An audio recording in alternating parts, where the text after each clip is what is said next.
Hello, my name's Greg Cooper. I do some custom paint work and own a bunch of vans. I acquired this van here several years ago, and it's sort of kind of a unique story.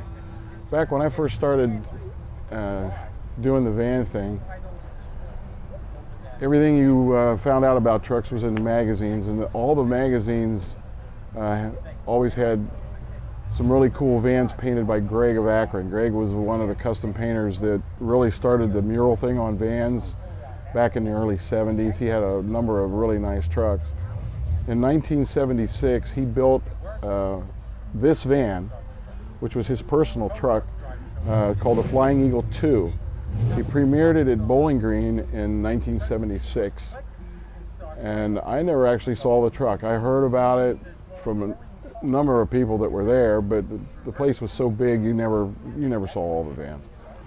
But it came out in every van magazine that was ever printed, and I saw lots of pictures of it, but never actually saw the van. And Greg was always I always looked up to him because I really liked his style of paint. He was a master of candy colors. Everything he did, he used candy apple colors, and he just did some beautiful work. So I've always kind of tried to emulate his style in the stuff that I do. I never met the man, which is I talked to him on the phone a couple times just before he died, right after I got this van, but I never actually got to meet him, which is kind of sad. But anyhow, the story goes that when in 1978, Greg sold this van to a collector in Akron. His name was Ben Merkel. He had the van for quite a few years. In 2000, he had Greg repaint the van for the third time, and it was just a few years before Greg passed away. He had the van out driving it around shortly after that, and he had an engine fire. The front of the truck caught on fire. It wasn't that bad. I mean, the front of the truck burned, it got into the cab, but the truck was sold for salvage. The guy was paid off by an insurance company. The insurance company took the van and sold it at their salvage auction. And nobody really wanted the truck. The guy that bought it for $100. And he just bought it because it was a unique piece, and what he ended up doing was putting it on eBay because he figured he could make some money selling it that way. A friend of mine, Blaine Dickinson, another vanner from Oregon, saw the truck on eBay. And he knew what the van was. He knew the history behind the truck. So he started to bid on it, and when there was one other guy that bid against him, and he was trying to figure out who this guy was and see if it was a vanner that wanted to restore the van, he was going to just quit bidding. Well, it turned out the guy that he was bidding against didn't want the van, he just wanted the wheels off of it. Had a set of slot mags on it. So Blaine figured this is like, well, if this guy buys the van, it'll end up getting squashed, because the guy don't want it, he'll scrap it. So he ended up emailing the guy and said, if you want the wheels, I'll sell you the wheels off of it, just let me have the truck. So he ended up getting the van off eBay for $400. So, and he came to me shortly after that and asked me if I'd be interested in helping him restore the truck. He wanted to, if I would do the paint work and stuff on it. I told him, sure, I'd be happy to do that. Well, about a year later, he decided that it was really more of a project than he wanted to tackle, so he offered me the van. Well, I jumped on it. So I knew what the van was, and it was, having been Greg's personal truck, I really wanted it. So I ended up buying it off of him for what he paid for it.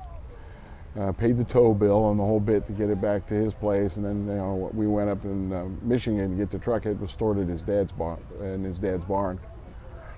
So I got the truck, brought it home. That was 2004, and I spent the next 2 years tearing out the burnt parts and replacing everything that I could replace.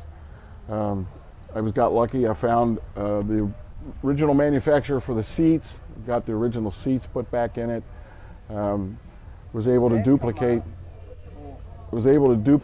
the etchings and all the stuff from photographs. And there was a number of things in the truck, appointments in the truck that were missing. So I dug through eBay, finding it's like the figurehead in this thing and some of the brass lamps I still haven't found. But I've been able to acquire some of the original parts since then. And I redid the motor. The motor really wasn't hurt. The engine fire was contained to the top of the motor, so the inside of the motor was perfect. I took the manifold off of it thinking there would have been water or something in it, but they used foam to put the fire out, so there was nothing in the motor. The motor's only got 40,000 original miles on it. So I was able to put a new manifold, carburetor, and actually I changed it to a fuel injection a year later. I put a Holley fuel injection system on it and got it running, and redid the paint, painted the whole nose of the truck from the front forward, and I redid the rear end, put the original Eagle design on the back. It wasn't on there at the time, but I really liked that. So I put that back on the back of the truck, and I've had it ever since.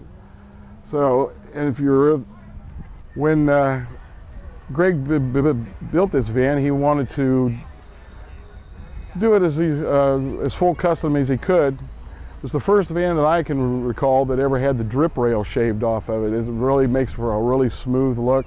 They sealed up the rear end, put the little, what they call ice cream truck door on it for access for underneath the bed.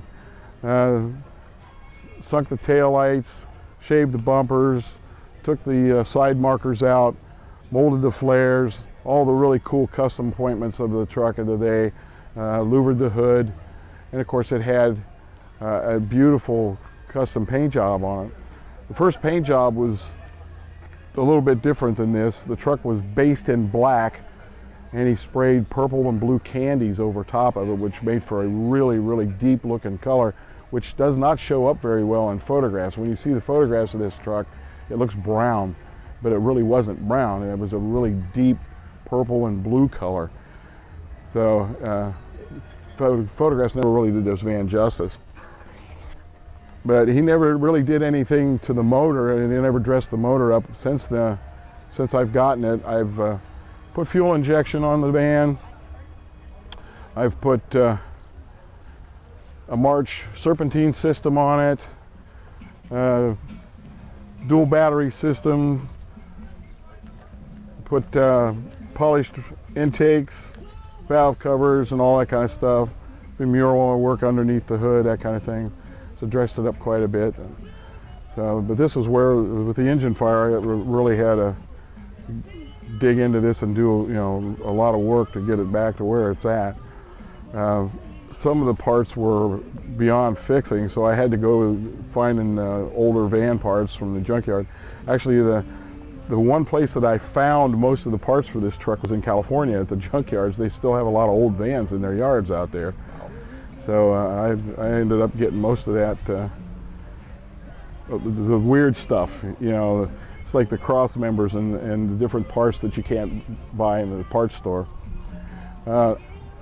Future things that I want to do, I really want to put a Old Glory grill in this van. It originally just had the bar grill on it, but I know it wasn't originally on the truck, but those look really so good that I really want to put one on there. But I don't want to take the round headlights out. I want to use the original round headlights, which everybody puts quads in them, and when they first came out, everybody wanted quad lights. Well, they're as common as hen's teeth now. So I don't want to keep that. I'm still looking for some of the other appointments that are inside, a couple of brass lamps and things like that, the little things that were in the truck. I had to redo a lot of the woodwork. The dash, the fire came through the firewall and took out the dash, so that was another thing that I had to find. The wood that's in the center of the dash was savable, but the console on the top and everything, it was pretty well burnt. So I had to replace a lot of it, so I did a lot of woodwork on saving that. It's got a lot of stained glass in the ceilings. There's a light up at the top of the mast post there. That's stained glass. That's an original. I was able to save that. And there's stained glass sunroofs in the back. Those didn't get hurt. But all the carpet and all the leather, the door panels and everything, pretty much I had to replace. I was able to save the basic panel, but they had to have, I had to work them quite a bit. engine cover was a pain too. I had to get one of those. And finding an old Ford in the 70s and 80s vintage is not easy. Those were just one of those vans that nobody really cared about. The steering column is out of a later model, and it didn't fit in there very well. But I wanted a tilt wheel, so I used it. It had to alter a few things in order to get it in there. So this dash is maple. It's kind of, I think it was kind of curly maple. I don't know, it's got a knurl look to it. I did everything I can to save this, and this is the original piece that was in it. That was the only part of the dash I was able to save. But if you look in the upper right-hand corner over there, there's a real dark scar. That's fire damage that I was not able to get out, so I just left it in there. It doesn't really look bad. It looks like it should be part of the wood, but the mast is original. I was able to save that, but the bottom of the console and the console is different. And of course, the original radio, and it was an 8-track for crying out loud.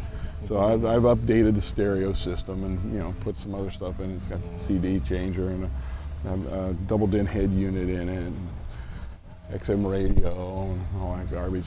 It did not have a sunken antenna on that right fender. There's a right fender over there that has a hole in it for the sunken antenna. That hole was originally where the fireman put the pickaxe through it to try to open the hood up. Hit it, and so it was just like, there's a perfect hole right there in the fender. I saw that. I thought you just Frenched in the... Well, I did. So instead of trying to fix the hole, I just sunk an antenna into it. There you go. Because originally they took a pickaxe and hit the hood and peeled it back with whatever tool that they used to open it up. But the first swing, the guy hit the fender instead of the hood, so there was a nice round hole about the size of a silver dollar in the. So I said, well, that'd be a good place to put an antenna. So I just sunk the antenna in that hole. So that wasn't part of the original truck, but that was as a result of the fire. So.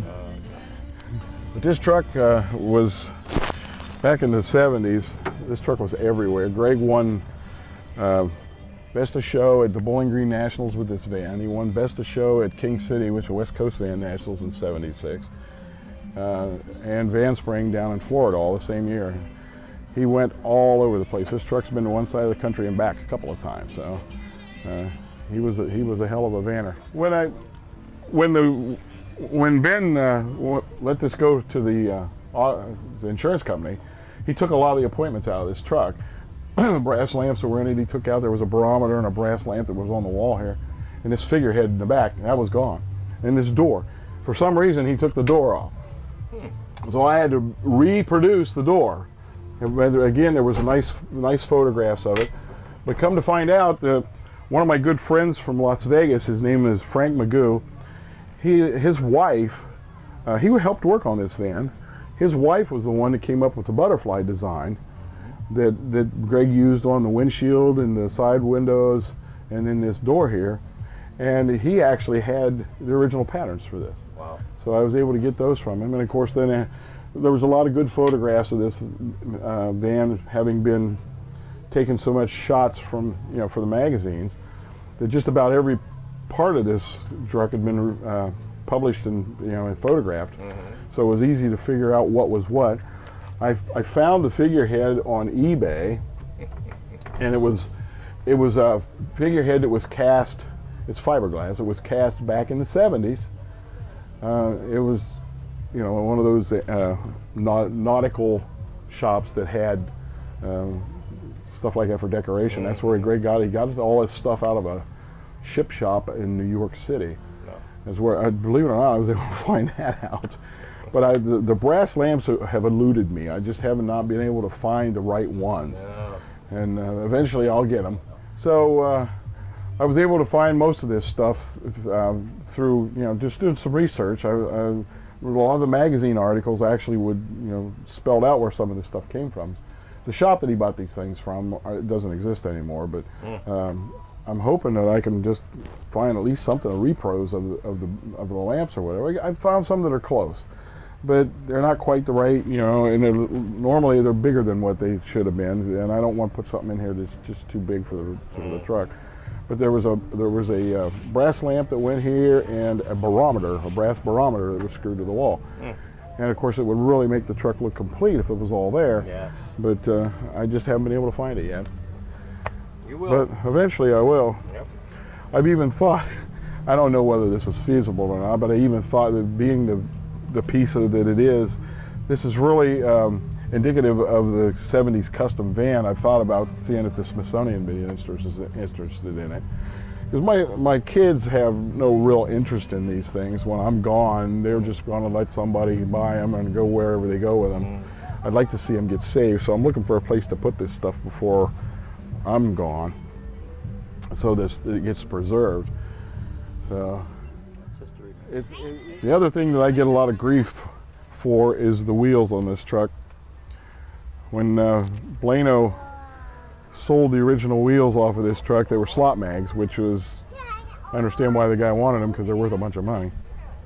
But I have since acquired, just recently, a set of original slot mags for Fords. The Ford wheel pattern is unique. It has a huge hole in the center of the hub and a large bolt pattern. The wheels on this van will not fit on anything else. So you really have to hunt to find the right wheels. Well, I found a guy that works with my son had a van from way back, it was a Ford van, and he had a set of slot mags he wanted to get rid of. So I snatched them up. I got 10s for the back and 8s for the front, which is what was on this van. So by next year, it's going to have the original wheels back on it, which should make some people happy. Matchstick and those guys just do not like the wheels that are on this van, you know. So I didn't think it would make that much difference, but it's like a pair of shoes to a woman, you know. And, you got to be right, or it's just not right. So, and the other thing, the hood was another issue I had a hard time finding, because a lot of the older Ford hoods would rust. There's a fold-over lip under the front of these, and it would always rust across the front of the hood. And Big Jim Stewart from Michigan found this hood for me in a yard up in Michigan, and had the original louver pattern punched in it. He knew a guy that did louvers, so I was able to get the original hood pattern punched into the hood. Jim saved me on that one. That wasn't very easy to find. I looked for a long time to find a good hood. You can find rusted ones every day, but finding one that didn't have a rot on it. Yeah, so it was a trip. But my goal on this van is I want to put the original paint job back on this truck. So I'm going to have to go back and reproduce exactly what Greg did on the first truck, and it's going to be kind of a chore, but it's kind of a labor of love, because I really like that paint job. So I'm going to have to practice up, I guess, hoping that I can do what he originally did on this truck. But that's what the ultimate goal, because I like the paint job, but the original paint job was what really set this truck apart. So, and I've had it out for 10 years now, and it's getting it's a little bit of abuse. I got a scar in the front fender here where I hit a hunk of tire on the highway one day, and yeah, so if you take them out and drive them around, they get beat up a little bit, and so it's another one of those projects down the road that I really want to do. So, and then within the next couple of years, it might be sporting the original paint job again. Yeah, cool. So, but that's the story, and I'm sticking to it. So. Love it.